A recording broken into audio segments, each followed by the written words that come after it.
pessoal, bem-vindos a mais um episódio do Laloba Cast, o podcast que vai te inspirar através do poker, mas para muito além das mesas.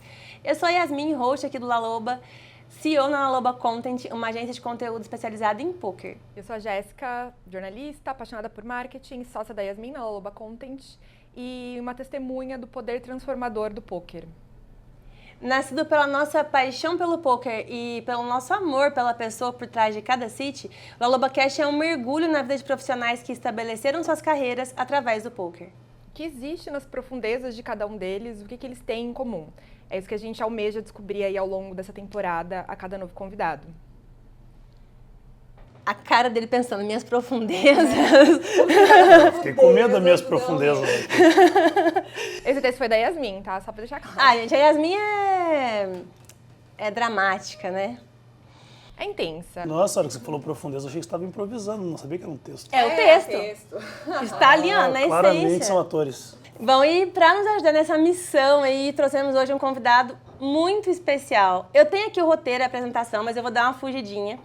Porque o Dan, ele é Bom, no meio do poker ele dispensa apresentações, né? Ele é um jogador incrível, ele é um empreendedor incrível, um instrutor / professor incrível. E eu tenho uma relação pessoal muito forte, porque assim, quando eu jogava poker profissionalmente há alguns anos, né? Não precisa, mais de uma década, eu estudava, né? Como a gente tem que estudar, e eu tinha muita dificuldade em absorver as coisas. E o Dan era o instrutor que eu conseguia assistir às aulas e absorver. Então, ele me ensinou muito na minha carreira. E eu lembro que o primeiro BSOP que eu vim, eu me encontrei com o Dan. Eu lembrei disso agora. Nunca dá pra esquecer. Começou a falar, eu lembrei disso. Gente, porque assim, ele era meu ídolo. E eu tremia, né? E aí meu ex conhecia e tal, falava, o Dan ali, eu tremia, porque era realmente um ídolo, assim. E depois a gente vai trabalhar juntos, inclusive um dos vários motivos que eu quis trazer ele aqui hoje é porque ele foi nosso matrícula zero, né? Porque ele era cliente da Fê e quando a gente fez a sociedade, ele foi o primeiro cliente da Laloba. Então, assim, é uma felicidade, uma honra, uma alegria, tudo de receber. Vou só complementar aqui que ele também é conhecido como vovô, ele tem mais de 15 anos de carreira, é sócio instrutor do Midas Poker Team e tem uma bagagem extensa de muitos títulos, lives e online, e também é um instrutor / professor maravilhoso, que depois a gente vai falar sobre isso. Agora é sua vez. Bom, primeiramente agradecer pelo convite. Eu lembro que quando você mandou o áudio, você ainda falou assim, escuta o áudio... Não, escuta o áudio antes de ler. Aí eu comecei a escutar, o podcast aqui, falei, cara, já sei, vamos aí, não tem segredo, agradeço o convite. E vamos lá, vamos ver o que tem nas profundezas. Entre todos os seus papéis aí, de jogador, professor, streamer, embaixador, qual desses papéis você considera o mais importante? Em qual deles você se sente mais confortável na sua carreira? Já são duas perguntas boas, né? Qual que é mais importante e qual é mais confortável? Pode ser que seja o mesmo, né? Mas talvez não. Vamos lá. Cara, eu acho que a resposta para as duas é a mesma, né? Eu acho que mais importante e mais confortável, com certeza, como instrutor. Assim, tipo, com certeza, assim. Eu acho que o fato de você poder ajudar um grupo de pessoas a trilhar um caminho similar ao caminho que você trilhou, para mim é mais importante do que o teu próprio, assim, sabe? Tipo, porque hoje o Midas tem muita gente, eu tenho as aulas que eu dei por fora do Midas e tal, então, cara, com certeza eu iria para a parte de instrutor, assim. Aí você tem uma...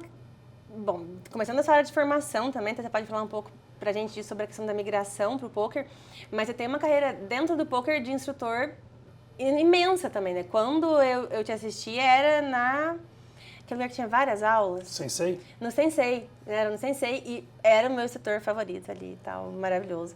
Porque eu não tenho uma idade que é excelente. Saco. Não sou puxa-saco. Todo mundo... É público. Mas quando eu comecei a trabalhar na agência, eu sabia total de zero sobre poker, não sabia o que era um flop. E aí elas me colocaram, né, Yasmin e Fê, vê aqui. Faz conteúdo do Dan. É, porque ela fazia o seu conteúdo, então ela tinha que assistir as aulas, né? Pra tirar os cortes e as lives. Então, foi um dos... Foi meu professor também, né? Indiretamente. Sim, e hoje tá lá, falando de tudo de poker, escrevendo tudo de poker, entendendo tudo de poker. A prova. Ainda bem que deu tudo certo. Deu tudo muito certo, muito certo. E até te atender, assim, foi sempre foi desafiador, né? Primeiro por essa questão depois isso foi mudando um pouco, né? E eu ainda te admiro muito, mas hoje te vejo como uma pessoa mais próxima. Só que naquele momento era algo muito distante, né? Era um ídolo mesmo. Tipo, era, sei lá, pra quem curte futebol, atender o Neymar, sabe? Era uma coisa muito assim. E então era desafiador nesse aspecto. E você também é uma pessoa que tem uma personalidade forte e reverente, né? Então a gente falar como você, né? Ser você ali na rede social era um desafio, né? Eu acho que o grande desafio é esse, né? Porque, tipo assim, normalmente quando vocês vão, no meu caso principalmente, né? Tipo, eu não tinha tanto tempo e tanta vontade de criar os conteúdos, então vocês conseguiam me dar um direcionamento muito bom e vocês conseguiam escrever, né? E quando vinha um texto X ou Y para eu aprovar, cara, era um texto que eu teria escrito, sabe? Tipo, pegou um trecho do negócio que eu falei no podcast aqui e tal. Tipo, são coisas que eu falei que foram sintetizadas ali. Eu acho que, tipo, isso é o mais importante desse trabalho, né? Você conseguir guiar a rede social da pessoa ali como a própria pessoa guiaria caso ela tivesse tempo ou caso ela quisesse dedicar e tal. Então, pra mim, tá excelente. Pô, ganhei uma publi aqui do mesmo negócio, não tava contando com essa, meu Deus, obrigada. Venham pro Olá Loba. Obrigada, de verdade. Agora é a hora daquela pausinha aqui no nosso episódio para agradecer a Pix Poker por também ser nossa apoiadora. Assim como a LobaCast, a Pix Poker nasceu de um propósito, de uma paixão muito grande pelo poker. E lá, você recreativo vai encontrar o ambiente perfeito para juntar a agilidade do Pix com a emoção do poker. Vem pra Pix Poker. Cara, deve ter umas perguntas meio esquisitas aí que vocês estão ali. Não se tem, você não vai, não. vamos nessa ou vamos naquela? Não tem. Acho que falando dessa questão, né, a gente falou bastante sobre... Bastante também, a gente falou consideravelmente dessa questão como instrutor, como jogador e tudo mais. E tem a parte de streamer também, né? Onde você se coloca como embaixador de marcas importantes e streamava, né?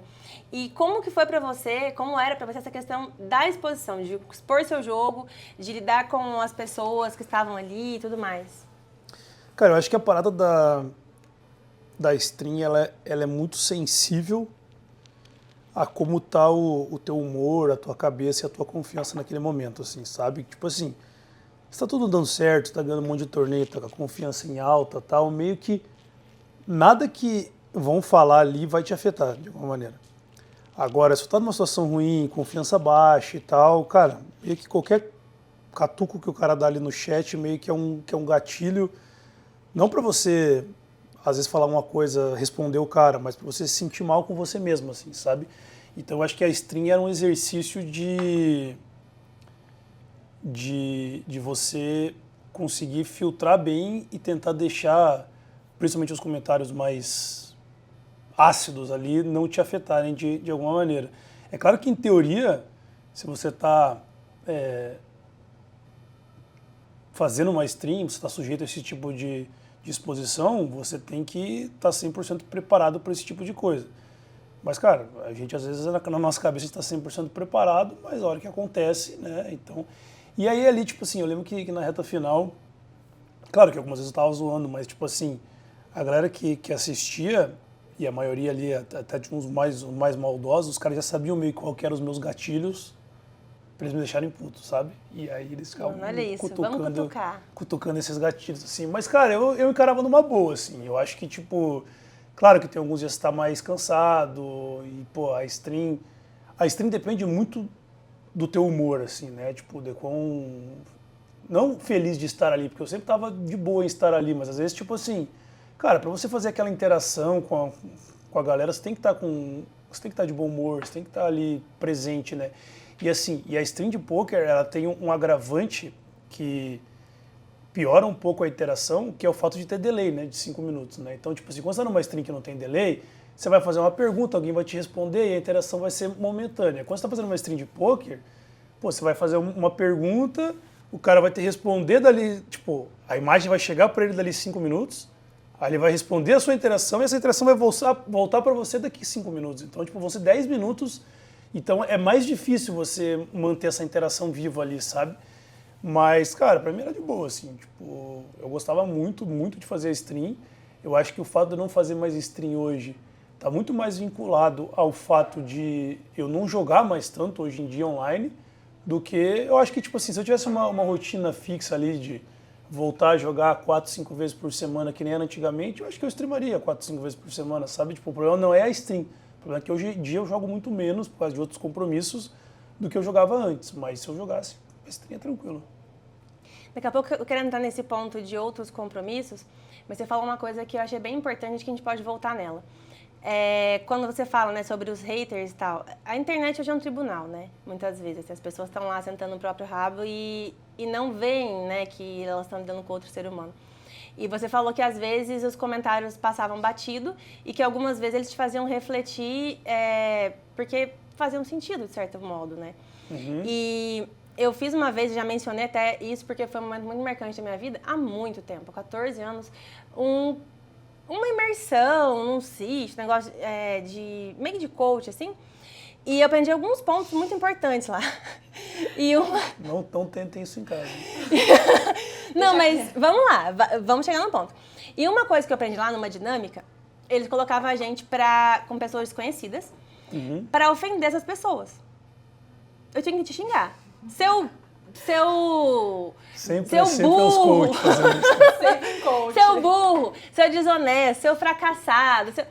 E aí, pra que isso? Eu acho que a conclusão é muito positiva porque alguns daqueles xingamentos, mesmo vindo de pessoas que você não conhecia, te afetavam.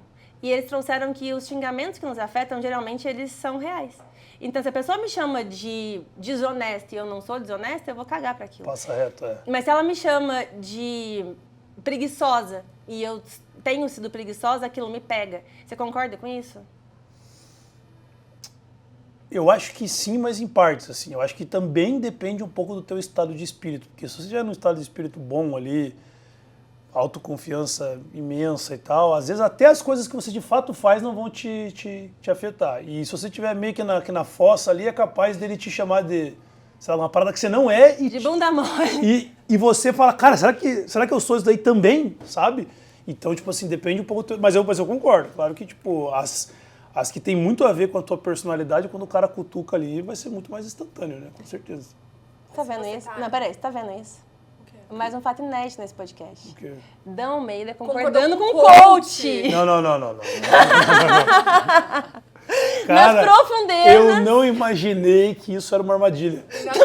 Não era. Tá tudo errado. Você que falou. Meu Deus, você que falou. A gente sabe que quando fala em dinheiro, segurança e confiança são essenciais. E disso a Smart Fichas entende muito bem. Há muitos anos no mercado, realizando transações ágeis e seguras, a Smart Ficha é com certeza a sua melhor opção para comprar e vender fichas. Aqui no QR Code na tela, você consegue falar diretamente com a central deles e em instantes ter o seu saldo. Um jeito inteligente, rápido e seguro de obter suas fichas. Indo para esse lado, Dan, que você trouxe sobre momentos que você não está muito bem e que você se questiona, eu acho que isso tem muito a ver com, e aí também você tem muito mais propriedade para falar, com a questão de downswing, só explicando para quem está assistindo a gente e não entende de poker ou ouvindo. Downswing é um período que o jogador passa por perdas consecutivas por um período longo, meses, anos. Você acha que durante a downswing isso também acontece, da pessoa começar a se questionar e duvidar? Sim, com certeza. Eu acho que, tipo assim, esse é o principal... É que algumas vezes o cara começa a perder, né? E algumas vezes é simplesmente uma oscilação estatística normal do jogo. Só que chega um momento que aquilo afetou a cabeça dele de certa forma que ele deixou de jogar bem. Ele passou a jogar mal e aquela downswing já não é mais oriunda de uma oscilação estatística, é uma oriunda de uma falta de habilidade que está acontecendo naquele momento, né, que ele passou a jogar mal porque a cabeça dele não está boa, sabe? Então, tipo assim, é muito importante o cara saber discernir. Sempre vai ser um mix das duas coisas, né? Um pouco de ele tá jogando mal, por motivo X ou Y, e um pouco da dispersão estatística, mas quando é muito longo e o cara não tem a cabeça muito boa e muito bem consolidada nas coisas que ele sabe, as coisas que ele não sabe, é muito comum de acontecer de ele passar a jogar mal, né? Porque aquilo... Você tem que ver que, tipo assim, por mais que algumas pessoas não deem o devido valor, a confiança que você tem ali naquele momento talvez seja tão importante quanto a tua parte técnica, né? Então, tipo, se você não está com a confiança em alta e com a cabeça em condições de executar o que você estudou e que você aprendeu, cara, às vezes você vai jogar, sei lá, um jogo pior do que um cara que é muito pior do que você. Por quê? Porque você não tá, a tua cabeça não está em condições de executar, por mais que você aquele conhecimento esteja sedimentado na tua cabeça de alguma maneira, você não vai estar em condições de executar. Então, tem um impacto muito grande. Cara, isso que você trouxe é incrível, né? Porque você é a pessoa dos números, para quem não sabe, já vamos falar de uma vez desse ponto. O Dan, ele era professor de matemática. Fala um pouco aí sobre essa história da matemática, rapidamente. Cara, na verdade, eu conheci o poker enquanto fazia faculdade de matemática, né? E aí, quando eu me formei, eu já dava aula de matemática e tal. E aí meio que foi aquele limbo. Eu já jogava poker também e tal, mas não sabia como é que ia ser dali pra frente. Né? Isso hoje está falando de 2007, eu acho. E daí... Aí fui fazer o mestrado em matemática, meio simultâneo às aulas que eu dava, e mais jogar poker e tal. E aí, quando foi para jogar, tipo assim, a minha migração, eu até digo que a minha migração, por ser professor de matemática, ela foi um pouco mais fácil que, por exemplo, assim, pega um cara que, sei lá, ele é bancário e ele quer migrar para jogador de poker. A migração dele é muito mais dura porque vai ter um ponto de inflexão, que ele vai ter que pedir demissão do trabalho 44 horas e passar a jogar poker 44 horas. Como eu dava aula de matemática, eu tinha, por exemplo, sei lá, eu dava 50 aulas de matemática por semana. Talvez no semestre seguinte eu podia dar 45 e botar 5 a mais no poker. No semestre seguinte dá, sei lá, 35 horas de aula. Então, eu fiz uma transição que durou, sei lá, talvez 7 anos. Tipo, e foi indo ali aos poucos, 5 aulas a menos e um pouco mais de jogo. Aí no semestre seguinte, 5 aulas a menos, um pouco mais de jogo. Então, é uma transição mais segura, né? Porque se em algum momento dessa transição tivesse dado uma cagada incrível, pô, beleza, é só voltar e... Agora, os caras que têm que pegar o emprego inteiro lá, tipo, a carga inteira de trabalho de 44 horas e trazer para outro mercado é muito mais difícil. Então, tipo, é mais difícil a transição. Então, para mim foi mais tranquilo por causa disso, porque eu tinha essa opção de fazer uma transição gradual, né? Em vez de tipo, ó, cara, vai acabar o ano, eu vou ter que decidir o que eu vou fazer no que vem. Pô, vou pedir demissão lá no meu emprego, 44 horas e vou passar a jogar poker. É difícil, pô, o cara fazer isso, porque pode dar uma cagada imensa, né? Tipo, talvez ele pode estar superestimando as capacidades dele, talvez até as capacidades dele como jogador sejam boas, só que as capacidades mentais dele de lidar com as coisas que vão acontecer quando ele depender do dinheiro do jogo exclusivamente para se sustentar, talvez ele não esteja pronto, né, para isso. E aí, então para mim foi tranquilo por causa disso. Assim, acho que eu dei sorte nesse lado de poder fazer uma transição mais gradual. E ainda assim, ao longo desses 7 anos, em algum momento você pensou, tipo, dane-se esse jogo, vou voltar da aula? Vários. Eu acho que tipo assim,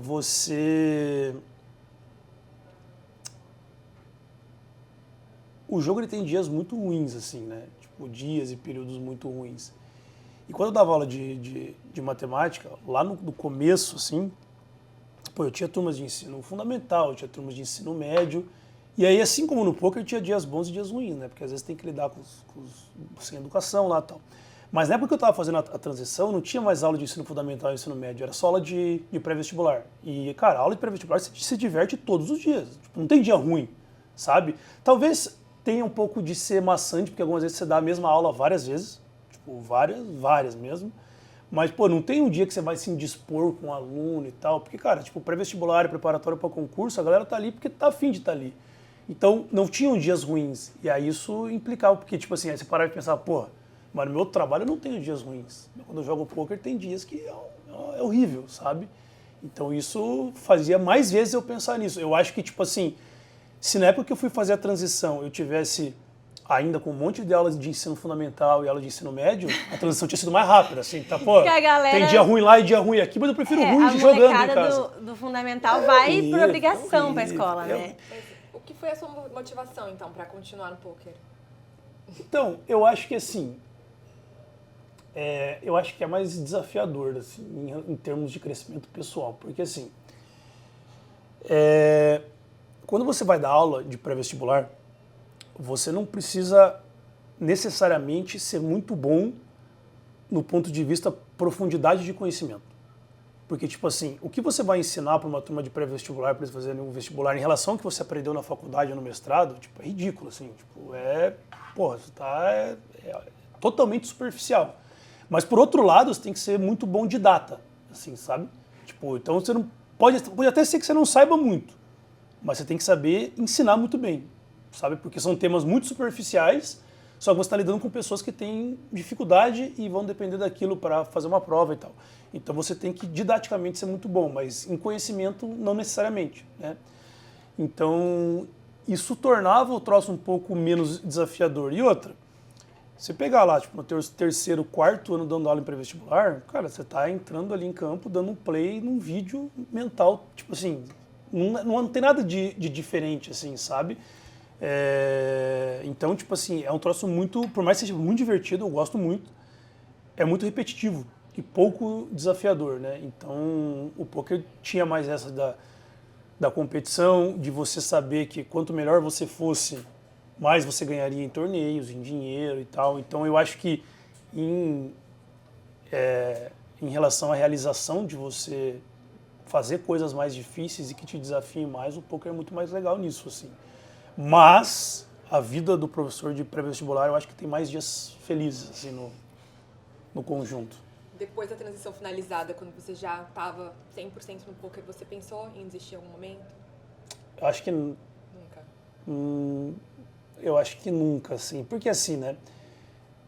É claro que eu fiz tipo assim, muitas coisas são devido às coisas que eu criei e onde eu me enfiei em relação a negócios, mas, pô, levei muita sorte e muita coisa também, né? Então, logo que essa transição terminou, o time, o Midas, já estava relativamente bem sedimentado também e tal. Então, tipo assim, é muito mais fácil você pensar em desistir de ser jogador de pôquer quando você não tem uma segunda, uma terceira fonte de renda. Né? Porque daí, pô, você passou um mês horrível. Você fala, pô, chegou a conta de luz, chegou a conta de água, chegou o aluguel. Pô, ferrou, talvez seja a hora de desistir do pôquer. Agora, quando você tem, no caso meu, né, que eu dei sorte de já ter o time, já gravava aquelas aulas pro sensei e tal. Pô, se eu tinha um mês merda jogando pôquer, pô, beleza, vai pingar lá a parte do instrutor do Midas, vai pegar a parte das aulas que eu gravei pro sensei e as contas estão pagas. Então, é muito mais difícil você cogitar desistir quando você tem uma segunda fonte de renda, né? Agora, quando você não tem, o primeiro aperto ali, a primeira água bateu na bunda, você, putz, será que é porque eu tenho que jogar pôquer para sempre? Será que eu vou aguentar isso? Isso é um troço que, às vezes, os moleques que jogam hoje em dia, ou que estão começando hoje em dia, eles não pensam muito. Tipo assim, às vezes o moleque tá com 22 anos jogando pôquer lá, tá indo bem, tá evoluindo bem, mas, cara, em algum momento ele tem que parar e pensar, pô, será que eu com 46 anos vou querer estar jogando 20 mesas de pôquer durante 8 horas por dia, 6 dias por semana? E se a resposta for não, e provavelmente ela vai ser não, porque, tipo, cara, a rotina do grinder é muito difícil. E é muito difícil. Cara, quantos caras, tipo, a gente não consegue citar um que é mega grinder há mais de 15 anos. Não tem como. Tipo, o teu cérebro não aguenta. Então, eu sempre falo para os moleques, cara, você tem que ficar esperto para começar a pulverizar o dinheiro e as ações de vocês para terem segundas, terceiras, quartas, quintas fontes de renda, porque vocês não vão conseguir fazer isso para sempre. Né? Isso é um troço assim, tipo assim, boa parte das coisas que eu consegui dentro do mercado do poker foi porque joguei também e tal, mas uma outra boa parte foi por causa do network das pessoas que eu conheci durante aí. Tipo, conheci o Nelepo foi o primeiro cara que me chamou para ir fazer as streams lá pro Natural 8 na época, depois virou o GG Poker. Conheci o Chicão, que me convidou para ser sócio do time. Conheci o Lipretti, que me chamou para gravar as aulas do Sensei. Então, a imensa maioria, não, todas as outras fontes de renda que eu tenho dentro do jogo hoje são coisas inerentes do network que eu fiz. E às vezes você pega um moleque desse de 22 anos e vem jogar um live, tipo o BSOP aqui, cara, aí o moleque tá jogando numa mesa com, sei lá, 7 caras. Pô, o cara é um mega empresário de uma área, e ele chega com o óculos escuro dele, com o fone de ouvido dele. E se isola. Esse tá fudido. Tipo, ele vai, cara, aos 35 anos não vai aguentar mais jogar baralho, porque ninguém aguenta, tipo, jogar 80 horas de baralho por semana. Aí o que eu vou fazer agora? Aí ninguém vai com a tua cara, porque você ficou de fone de ouvido durante os 13 anos que você jogou baralho live. Não que você tem que usar o live como um momento, vou tentar me aproveitar de alguém para pegar um oportunidade. Mas não, pô, mas, tipo assim, se divirta, sabe? Tipo, converse com as pessoas, conheça as pessoas. Então, isso é um troço que eu bato muito lá pros moleques. Falo, cara, vocês não vão aguentar jogar isso daqui 20 anos. Tipo, não no volume que vocês jogam hoje. Talvez, tipo, que nem eu hoje. Faz umas viagens, joga uns torneios aqui. Quando tá em casa, joga domingo.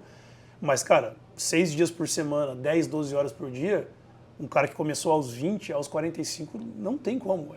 É um negócio muito pesado mentalmente, assim, sabe?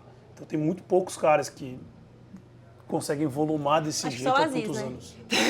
É. Não, pô, o Aziz eu conheço há 13 anos, 14 anos. Não, são lá. poucos. Tipo, você faz, cara, dá pra você botar no Não, dedo mas na mão. Aziz, talvez o Leno e o Darwin, que são sempre tem alguém gringos. fora da curva ali, mas de modo geral não conseguiremos. Ou seja, não. dica pra quem está começando. Foi um torneio live. Network. Aprenda da falinha. Não, dar falinha e conversar com as pessoas. Tipo, cara, seja bem educado. Bom dia, boa tarde e tal. E tipo, ouve, né? É muito e ouve importante as pessoas, ouvir. né? É muito importante. A gente sempre pode aprender muito, assim. Nossa, eu tive várias coisas que eu aprendi muito de, assim, sabe? Não. Cara, chega o moleque na mesa com cara de bunda, bota o fone e já fala, esse tá fudido. Pode ser que não agora, mas daqui 15 anos tá morto. Tá morto. Tá começando a contemplar sua aposentadoria, Dan? Fazer Olha, jus ao título. Aliás, antes Os disso... que as más línguas dizem que eu já tô aposentado, né? E Mas eu não vou tô, voltar da tô onde? ouvindo, tô Conta, viajando, tô pessoal, jogando os aí. torneios. Cara, eu acho que é inerente de duas coisas ali, né? Primeiro que eu sou talvez mais ranzinza do que a média, sabe? Tipo, sou mais afastado, assim, vou dormir cedo, vou embora cedo, tal, não sei o quê. E talvez pelo fato de, tipo, eu lidar dentro do mercado do poker com muita gente que é muito mais nova que eu, né? Então, aí acabou acontecendo. Mas, Carinhoso. mas não me incomodo com isso aí, não. Tá aí. Mas a aposentadoria, você falou que o pessoal já disse que você está aposentado, mas você não se considera ainda. Você Não, pretende? tô Tem algum jogando. plano aí? Não, cara, eu acho que assim, jogar poker e trabalhar dentro do mercado do poker com aula, com qualquer outro tipo de coisa, eu acho que é um troço que eu vou fazer pra sempre. Até ser vovô. Né? Talvez, até ser vovô, mas talvez não na mesma intensidade, né? Tipo, por exemplo, sei lá, esse ano viajo pra 10 lives, talvez esse ano que vem viaje pra 8, talvez no outro ano viaje pra 6. Agora, tipo, hoje em dia eu tô jogando, dificilmente eu jogo dia de semana, eu jogo só domingo online, né? Talvez chegue um momento que eu jogo uma vez por mês online, sabe? Eu acho que não é um troço, eu acho que dá pra se fazer gradativamente, que nem eu fiz a primeira passagem lá, né? Não preciso falar, pô, a partir da manhã eu sou um aposentado, não jogo mais poker. Aí desinstala os softwares, nunca mais vai numa viagem, tchau, acabou. Assim, não é. Vai fazer o golfe, né? Vai fazer o golfe. Tá, então, esse momento agora é o momento que, pra mim, é mais importante do podcast. Na verdade, foi ele que gerou o podcast, né? Isso tudo que a gente fez aqui agora foi a Clara, a gente vai chegar na gema do ovo. Quando eu vim no Mercado Aberto, né? Como você sabe, daí eu me juntei com a Fê, a gente fez a sociedade e a gente escolheu o nome de La Loba pra agência, que hoje é o nome do podcast também, inspirados ali em um livro que a gente estava lendo, que é Mulheres Correm com Lobos, né? E nesse livro, o primeiro capítulo dele mostra uma mulher, um arquétipo feminino, na verdade, e ele vive na floresta escura, e o trabalho dessa mulher, né, a vivência dela, toda a vida dela gira em torno de recolher ossos, né, e trazer eles de volta à vida. E a gente considera isso muito similar ao nosso trabalho, né? A gente se inspira muito nessa essência, ao passo de que a gente pega coisas capengas e xoxas e transforma, né? E traz. Foi o que a gente falou no começo. Essa hora não era pra rir. Volta. Então, eu queria saber de você, Dan, qual foi o momento na sua vida que foi o seu la moment, assim, que foi o momento em que você precisou fazer isso, de achar força de onde você não tinha, de se reinventar, de se reestruturar. Não necessariamente um turning point, algo de sucesso, mas um momento que você se viu realmente numa situação muito difícil e precisou se reerguer. Como profissional de poker, no geral, é bem difícil você gerir seus relacionamentos, né? Tipo, porque é uma rotina que envolve viagem, várias horas de jogo, envolve algumas vezes, ou quase todas as vezes, você perdeu os finais de semana e tal. Então, eu acho que, tipo, é um grande desafio a pessoa conseguir, tipo, gerir relacionamentos, não só relacionamentos afetivos, mas tipo, com os familiares e tudo assim, sabe? Então, eu acho que eu não acho que eu seja o melhor também nisso, né? Mas eu acho que você conseguir fazer um balanço entre essas duas coisas é uma coisa importante. E eu acho que teve alguns momentos assim que, tipo, teve alguns momentos que o time foi muito mal, porque assim, é algo meio que, né, que tem muito a ver com a matemática do jogo. Quando você tem um time pequeno, vamos dizer pequeno, 8, 10, 12, 15, 20 players, vai ter meses que esse time vai ganhar e vai ter meses que esse time vai perder. E na época que o Midas tinha 20 jogadores, a gente passou por algumas downswings ali que o time passou muito próximo de acabar. Quando o time chega em, sei lá, 100 jogadores, a variância vai estar totalmente diluída. Não existe um mês que você perca. É impossível um time com 100 jogadores... fevereiro o time perdeu. Não tem como perder. Por quê? Porque matematicamente a dispersão estatística vai ser diluída numa amostra muito grande. 100 jogadores, você pensar lá, 100 jogadores fazendo 500 torneios no mês, são trocentos torneios, sabe? Então, tipo, você não vai perder. Agora, quando você tem 20 jogadores fazendo 500 torneios, cara, pode ser em 10 mil torneios, pode ser que você, tipo, esse mês o time ficou down. Então, lá nas antigas ali, o time passou alguns apertos, assim, muito sérios, assim, e foram, coincidentemente, em épocas que eu também estava passando meio que um aperto como jogador, né? Que aí eu parei e pensei, cara, fudeu, se o time quebrar, e eu já não estou indo muito bem jogando online aqui, eu quebrar junto, já vou mandar os currículos e começar a voltar a dar aula de matemática, né? Falou, quero voltar. Sou ótima com o ensino fundamental. Imagina começando o ensino fundamental de novo, que pesadelo, cara.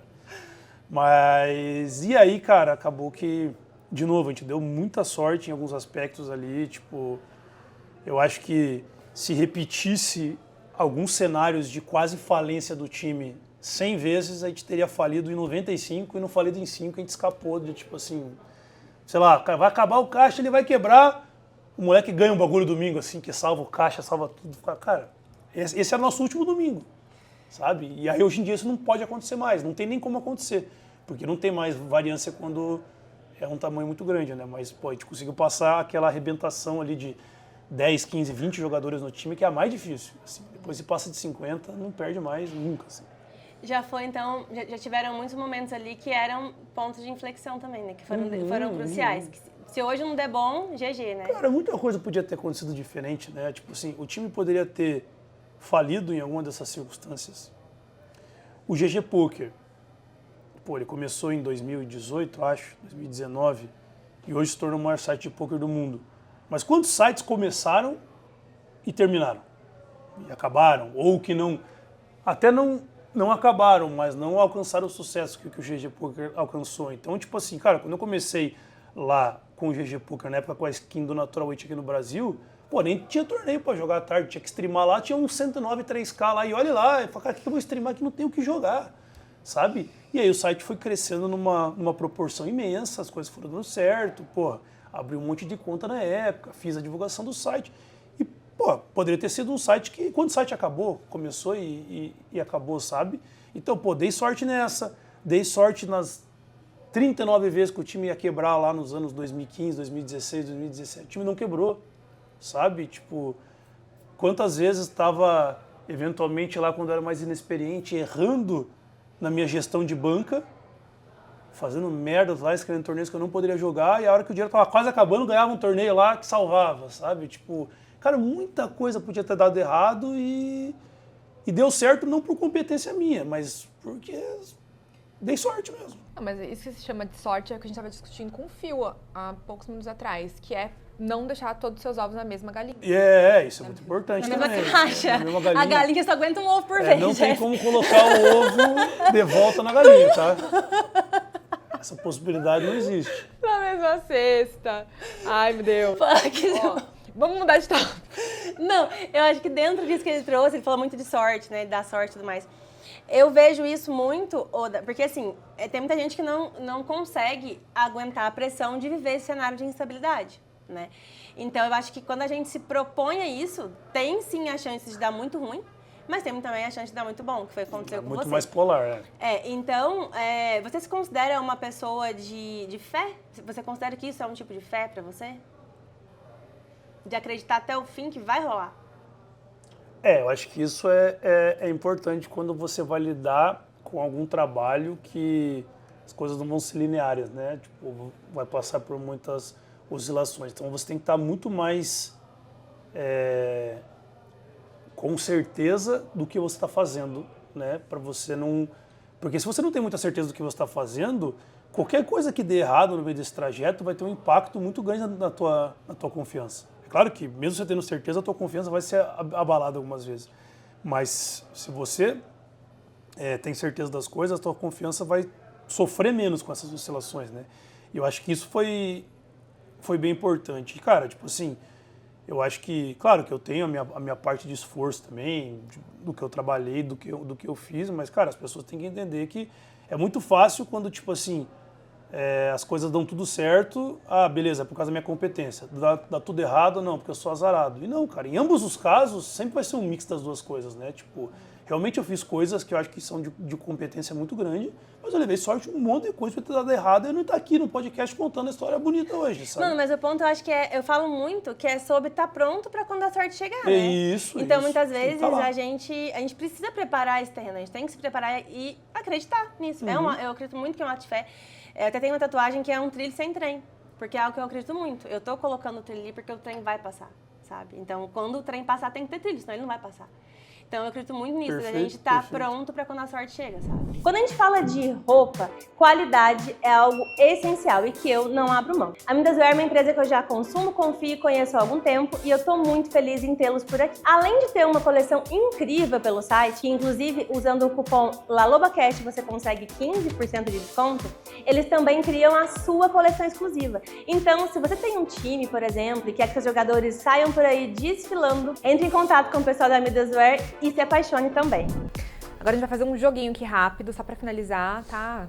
Finge que eu sou a Xuxa. Um heads up. Xuxa, loira, Vou maravilhosa. fazer um heads up. Vamos lá. Eu vou fazer uma e você faz a outra. Fechou.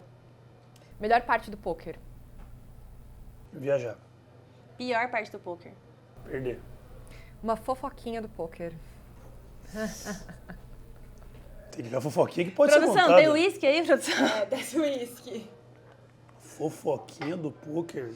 Não precisa dar nomes, né, Jéssica? Não. A gente Mas gosta. não tem de- graça, pô. Que Não, fofoca então, tem não, graça? pô, ele tá completo, então, maravilhoso. Vamos lá. Fofoquinha do poker? Ele tem várias, ele tá selecionando qual que ele pode colocar. Já, mas é isso. Todo mundo tem várias, também tem várias.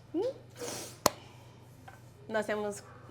Grande parte das foquinhas que nós temos estão veladas por um acordo de confidencialidade. Então, Temos vou multa. ver uma light. Fofoquinha do poker light. O Vitinho, meu parceiro de quarto aqui nessa viagem, ronca todas as noites, eu tenho dificuldades para dormir. Isso daí é uma fofoquinha. amigo. Então, acontece, se o Dan tiver um mau desempenho no BSOP, a gente pode atribuir ao ronco do Vitinho. Sim, talvez seja uma estratégia dele. Não, e rolou uma parada essa noite que ele roncou a noite inteira. E aí de manhã, acho que começaram a fazer uma manutenção no hotel, o cara tava com uma furadeira. Só que eu não consegui distinguir o ponto que era o ronco e que era a furadeira. Aí uma hora, eu meio puto ali, 9h30, eu falei, Vitinho, pare de roncar. E ele tava acordado, já mexendo no celular, não tava roncando. Aí que eu descobri que existia uma furadeira. Também ele falou, não, é furadeira. Eu falei, pô, agora é furadeira. Pô, foram 35 dias em Vegas e aqui estamos na segunda noite aqui, né? Seu maior aprendizado com o poker? Aprender que as coisas nem sempre acontecem como elas gostariam que a gente acontecesse, que a gente gostaria que aconteça, e aprender a lidar bem com isso. Ou melhorar o modo como se lida com isso, né? Que nem sempre é fácil. Mano, ato falho? As coisas nem sempre... A gente nem sempre acontece como as coisas gostariam que a gente acontecesse. Não, calma. Ato falho, será? Fica a pergunta. Porque foi bom isso, hein? Uma ficha que você gostaria que tivesse caído mais cedo.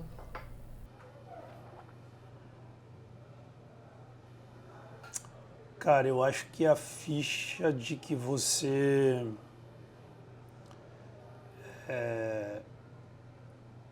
pode dar mais tempo entre os torneios, ter mais horas de descanso e gerir melhor o seu estado mental durante as viagens e as grandes séries, assim.